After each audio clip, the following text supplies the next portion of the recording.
I'd like to start my performance by saying 90% of everything is crap. It's called the Sturgeon's Law, and what that means is that the majority of anything is always bad. I have a giraffe here. I'm going to throw the giraffe behind my back. Whoever caught it is going to help me on this next thing. Sir, you caught the giraffe. I have a playing card in my hand. Freely name any card in the deck. 10 of hearts. 10 of hearts. You could have named any card in the deck, but you said the 10 of hearts. 90% of everything is crap. Serves this to prove that Sturgeon was correct.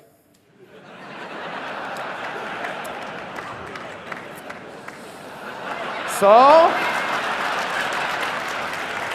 sir, this is not your show. Keep the giraffe for a moment, okay? Jesus. Crazy people. Well, the truth is, why is the majority of everything bad? And my answer is, I think we stop thinking too soon. I'll give you a clear example. Something that people used to do around the turn of the century. Not this century, the other one. The idea was to take a piece of paper and fold it inside out using only your weaker hand, in my case, the left hand, something that would look like this.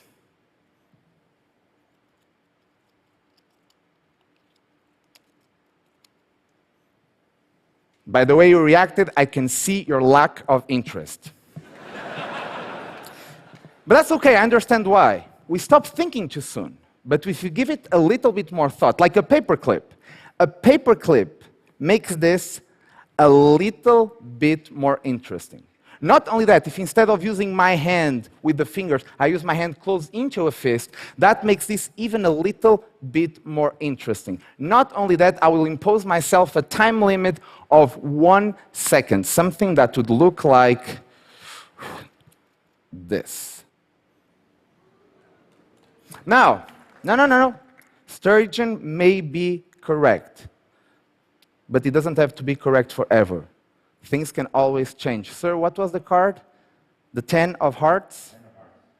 Serves this to prove that things can always change. The 10 of hearts.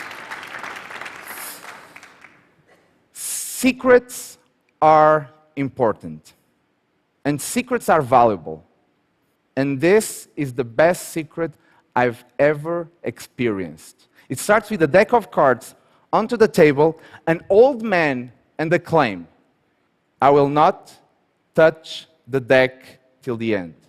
It doesn't matter who the man was. All that mattered was that sentence ringing in my head. I will not touch the deck till the end. Now, during all this time, he was holding a small notebook that sometimes he would open and flip through the pages and look at something. But I was not really paying attention to the book, because I was paying attention to the deck and the claim he had made before. I will not touch the deck till the end. Now, sir, you have the giraffe. Go ahead, throw it in any direction so that you can find someone else at random. Perfect. Sir, you're going to play my role in this story. The old man turned to me and he said, you could pick a red card or a black card. And my answer was... A black card. Indeed, it was a black card. He said it could be a club or a spade. And my answer was... A spade. Indeed, it was a spade. He said it could be a high spade or a low spade. And my answer was... A high spade.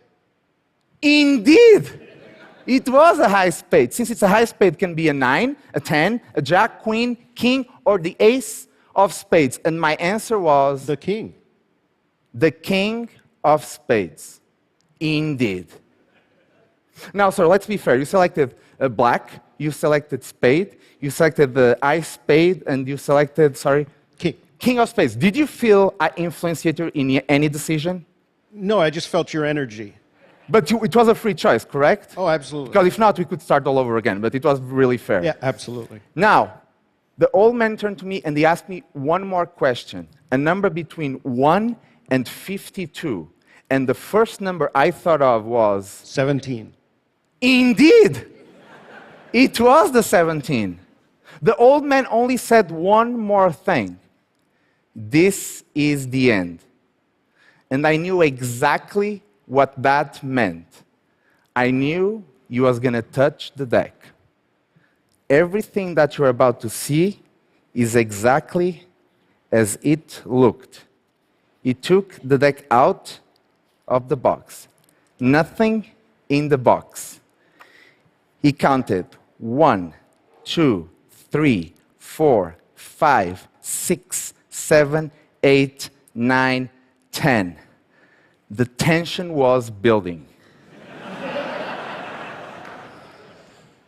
11, 12, 13, 14, 15, 16, 17. And on the 17, instead of the King of Spades, something appeared in the middle of the deck that later I would realize was actually a secret. The old man stood up. He left. I never saw him again. But he left his notebook that was there from the beginning.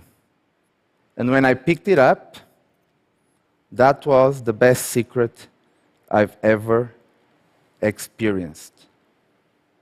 We are defined by the secrets we keep and by the secrets we share. And this was his way of sharing a secret with me.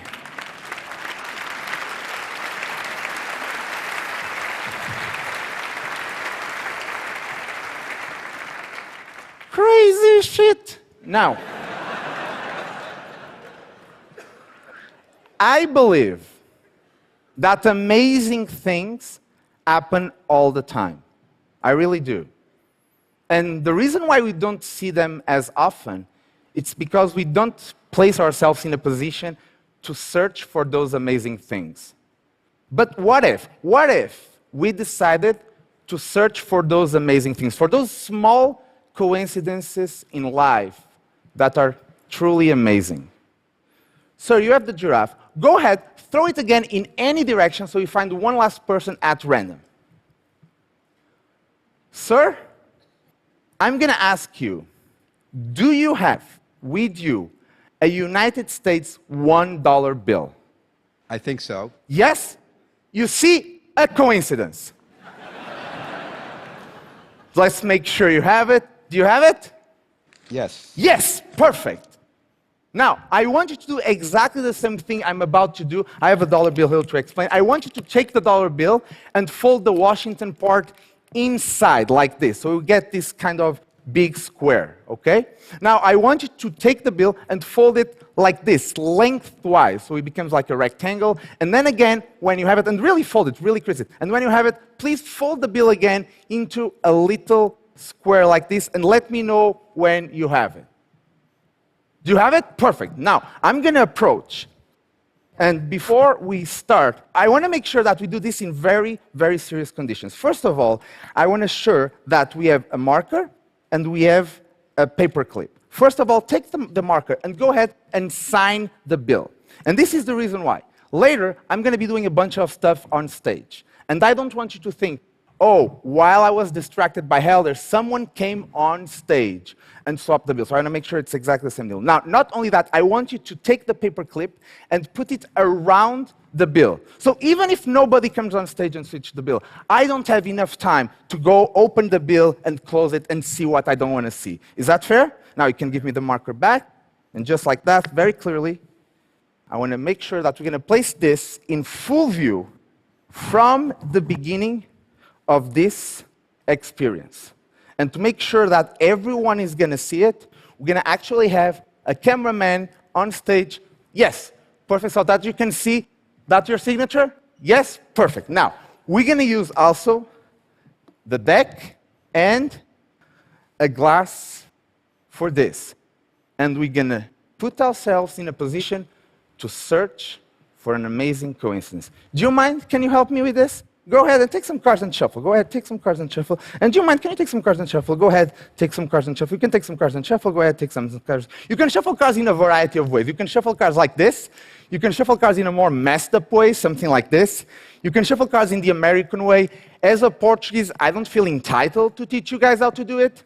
But the important part is after shuffling the cards, always remember to cut and complete the cards. Do you mind doing that for me, sir? Please cut and complete. And when you have it, place the cards up in the air. And you too, cut and complete up in the air, up in the air, up in the air, up in the air. A deck of cards, cut it and shuffle by 1, 2, 3, and 4, and 5 people. Now, very clearly, I'm going to gather the deck together. And just like that, I'm going to search for a coincidence in front of everyone. I'm going to try.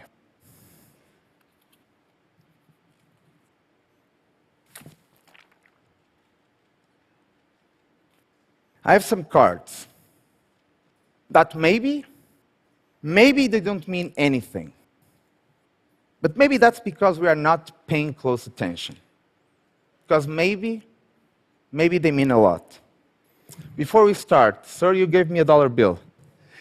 Is that your signature? Yes, it is. Now, I want you to see very clearly that I'm going to open your bill and reveal a small secret that we created. And the secret of this $1 bill, it's the serial number. Madam, can you take the $1 bill? In the serial number, there is a letter. What is the first number after the letter? 7. 7. But that's maybe just one coincidence. What is the second number? 9. So after the 7, we have a 9. And after the 9? 2. The 2. And after the 2? 3. 3. And after? 3. 3. 7. 7. 4. 4. 2. 2. And? Q. Q like in queen? Uh-huh. The Queen of Clubs, all the cards in order, just for you. And that's my show. Thank you very much and have a nice night.